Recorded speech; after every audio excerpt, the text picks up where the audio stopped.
Hey guys, I am Ibigandscary. I'm bringing you another StarCraft 2 replay, this time once again from the GameFaqs tournament hosted by none other than Bone Carlos. Bone Carlos, how about you give me a big hearty hello? Hello! It is hearty. in the top right corner. For the total transparency, viewers, this is our 7th take, maybe even 8th or 9th. Yeah, no, I'd like... Numbers have no meaning at this time. It all just kind of blends together, and every time it's been word for word that opening, and it gets more sincere every time. And viewers out there, you want to know why it's unsincere? Someone said give me a yes. Yes. All right. The reason we're doing this is we're actually playing a StarCraft 2 drinking game. We're making it up as we go, but so far the rules are, if it's a standard build, it's 1 drink. Supply block, 1 drink. A cheese, it's to be determined on the severity of the cheese. What's the mirror match? Mirror match? Mirror match. Yes. 3 drinks. If you lose a scouting worker, which we actually see from Bodybuilder right now, that's a drink depending on the manner of the loss. And if you manage to kill the scouting drone with your own scouting drone, then I believe it's the Apocalypse. I'm not 100% sure on that one. Oh yeah, dude, we chug the finish. We just chug until we die. Excellent, excellent. No, don't do that. No, don't. You know, people. We are not held responsible for any death occurred when watching these casts. Okay. Just legally. Yeah. So you guys heard it here first. Bone Carlos is to be held responsible for any deaths that are incurred during this cast. Specifically that of Bodybuilder. I'm going to go ahead and tell people about Bodybuilders. Are red Protoss in the bottom left corner. He is a Masters Protoss. We're on Daybreak. This is a best of 3 matchup between Bodybuilder and Blink. Blink is our green Protoss in the top right corner. He is a gold player, which, you know, don't take that with a grain of salt. You know, don't worry about Blink. I'm sure he can hold his own. This is something he's been preparing for a long time, and there's a lot on the line, and it's just 3 games, so there's no reason why he can't take that. I still can't believe you threw him in the bus with that legal battle, dude. Oh no, I mean, what are you gonna do? You gonna poison me with the apocalyptic chugging of the alcohol? I almost kind of hate you, but back into the cast. Sorry, I had to do a little kind of thing shenanigans over here, but yeah.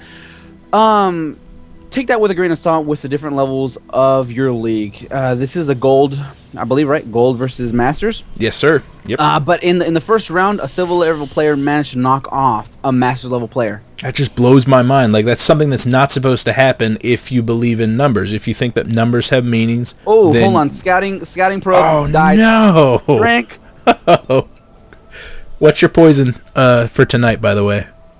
Oh, it's half a cup of vodka, 3 parts of cranberry, top off with Red Bull. Oh wow, it's so fancy. It's so many different parts.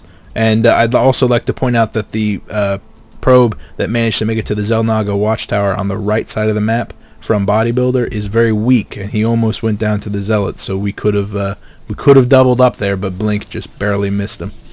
Well, you know what? Missed opportunities. Life goes on, right on, right on. Absolutely, absolutely. And we can see Bodybuilder playing like a Masters. He's moving his stalker all over the map, checking the 3rd, which is usually where you see the proxy pylon thrown down. Just double checking that his base is secure, and depending on how far out the person scouts is a pretty good indicator of how prepared they're going to be in the later games for tactics that can take them by surprise. And you know what? I'd also like to point out that Blink is doing a fairly standard build with going with a 2-gate robo play. That is rather standard. I do believe that is 1 drink, sir. Yes, that is, and I done there, done for the 1. 3-gate into robo is also something you hear thrown around a lot these days. Does that count as standard? Go ahead and take a drink on that one as well. Excellent. And not to be the bearer of bad news, and I swear we didn't set this up so that we just get alcohol poisoning at this time, but it is a mirror matchup. What's 3 drinks? Yeah, what is that? I don't think I have 3 drinks left in my cup, because like I said, we've done this 7 times now. Me neither. I'm just going to empty it. Me either. Okay, you know what? How long will it take you to refill your drink, sir? Oh, no, I'll do it on the fly. I have the supplies here. All right. Well, I come go prepared. ahead. I'm a pro. Oh, well, baby, can you make me another one of these? I come prepared as well. Oh, you got a woman? No, that's no fair. That's an Hey. unfair advantage. Well, you make your drink. Let me know when you come back, and I will take over the casting if you don't mind, sir. That's fine. I do it one-handed. You just tell me what to look at. Yeah, you do a lot of stuff one-handed. I could tell that right now. Bodybuilding is just putting down his own natural expansion while looking over at Blink. His is already 75% done. He does have a single immortal up on the field, so he is ready for any sort of 4-3 gate shenanigans, since single immortal is good for about 3 to 4 stalker kills. So Blink is playing very, very defensively up against his Master League opponent. But what I'd like to point out that he is just on par, on point with bodybuilding. Food for food count 49 to 51 in the favor of bodybuilding, but two food differential, not that big of a deal, especially if the aggressor is bodybuilding, and looks like that's exactly what he's doing. He's already taking his stalkers across the field with his sentries and immortal. The observer is up in Blink's natural expansion, but Blink already has 2 immortals, a couple of sentries, 3 stalkers, and a single zealot, and that is enough to repel anything that bodybuilder has in store for him. And a warp prism on the way on the field, picking up that single zealot, going to do some sort of drop. Thank you, baby. But that observer does spot it, and that immediately forces bodybuilding to pull back. Yeah, the pressure that a warp prism can create in and of itself it's something easy to deal with. The number of zealots that it can hold and drop off, one warp in from Blink at his home base could create enough stalkers to deal with that. But it's the possibility of the full warp prism and a full warp in behind that warp prism that can really intimidate a bodybuilder, so that he has to pull back, he has to defend his main. And you can see that the warp prism is actually taking fire from those stalkers on the bottom. And here at the 10-minute mark, that warp prism is actually barely going to make it past those stalkers, only receiving a mild amount of hull damage. Yeah, definitely. And then this warp prism is actually crossing the map. Gonna go ahead and do some sort of a drop, but bodybuilding is there to intercept that warp prism at his leisure, while at the same time he's bringing his warp prism across the field, already warping in the units at around the 10.5-minute mark. Yeah, the warp prism is posed up in the top corner. You can see the 3 zealots are dropping down there, and also bodybuilder had to pull back his entire army just to defend that probe line, because that's half of his income. He can't afford to have a large drop. He doesn't know what's in that warp prism. It could be 2 immortals, and they can just absolutely ravage a probe line, as we're going to see from these zealots in just a couple of seconds from bodybuilder. And exactly, already having a couple of kills to their name, those zealots. That warp prism picks up a couple of zealots, afraid of what Blink could warp in, leaves a single zealot behind and a couple of more chops, and it is dead immediately at the 11:25 mark. Poor little zealot.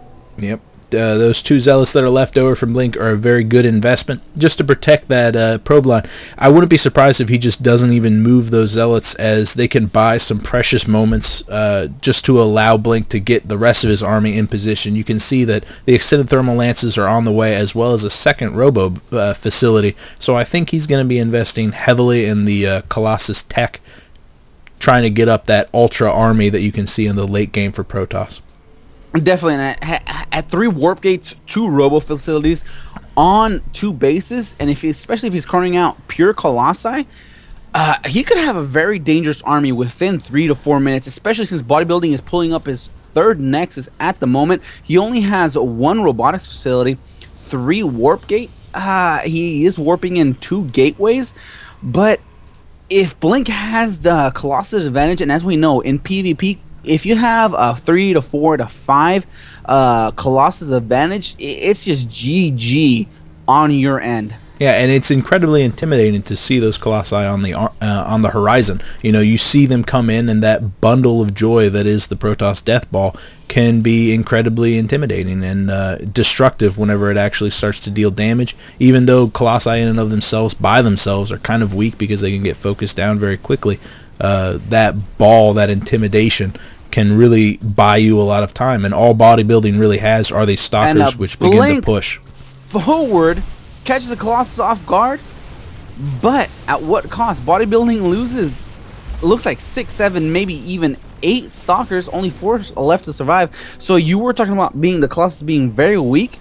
Yeah, they went down quickly, but blinking into the main army of Blink, hey, look at that. Really cost Bodybuilding dearly. Yeah, the units lost stat kind of tells you that even though a Colossi went down, that can feel like a win. The end result was that more stalkers went down than the Colossi was worth, and he's actually behind about 500 minerals, and some of that I'm sure is from the harassment that Blink has continued with the Warp Prism down in the main, but you know, some of that was from that engagement, which did not go Bodybuilding's way. Yeah, definitely not. This is why I don't favor Colossus all that well. I do love getting out that robotics facility early in the PvP just for that OBS, but I mainly focus on Immortals first, and then once I get my third base up and running, that's when I start churning out those Colossus, because Immortals are great against Colossus. They take that extended Thermal Lance, or even Thermal Lance, down to, what is it, like 10 attack each, and when you have 5 or 6 or 7 Immortals up against 4 Colossi, they just rip to shreds your Protoss army. But it's really a hit and miss, especially in PvP. I feel that PvP is really the match where a split second is all that matters, no matter what you have on the field. Yes, and something else that really matters is the number of mining bases, and specifically Bodybuilding being up a base and has been up a base for quite a while. You can see on the income tab that he's actually up a ridiculous amount of income as far as minerals are concerned, and those are going to directly translate to army units.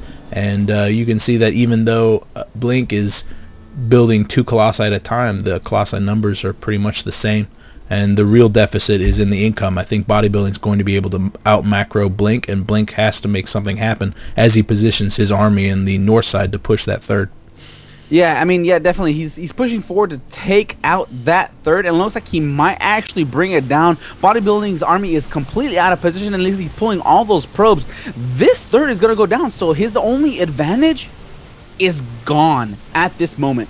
Yeah, something that he's been betting on, which is being able to out macro, kind of play Blink for the late game, and then all of a sudden Blink has a massive number of Colossi, a massive number of Stalkers, and he's up in Bodybuilding's forward. third. Yeah, he's pushing into Bodybuilding's natural expansion. The Colossus count is pretty high on both sides. It looks like it's going to be down to whoever wins in the PvP. Yeah, that Bodybuilding lost. Wow, it's pretty impressive just to see all the Colossi melt away once they lose that protective envelope of the meat shields in front of them. And I'm gonna go ahead and credit this to Blink's 3 Immortals right there. I mean, 7 kills on one Immortal, 6 kills on another, 3 kills on another. Immortals are huge, especially to melt away those stalkers of your opponent, especially in the PvP. Yeah, and they're such a small unit whenever you get the Colossi out, but they can have such a magnificent difference in these types of engagements. That's an excellent point. So yeah, definitely. Hey, you know what? Good job for Blink. Go ahead and give him a round of applause. Gold level play, beating up on a Masters. Boom. Gonna go ahead and go into game 2. Links down below and all that other good jazz. Right? Ibigandscary? Absolutely. Thanks for watching, guys. I will see you in the next video. Bye.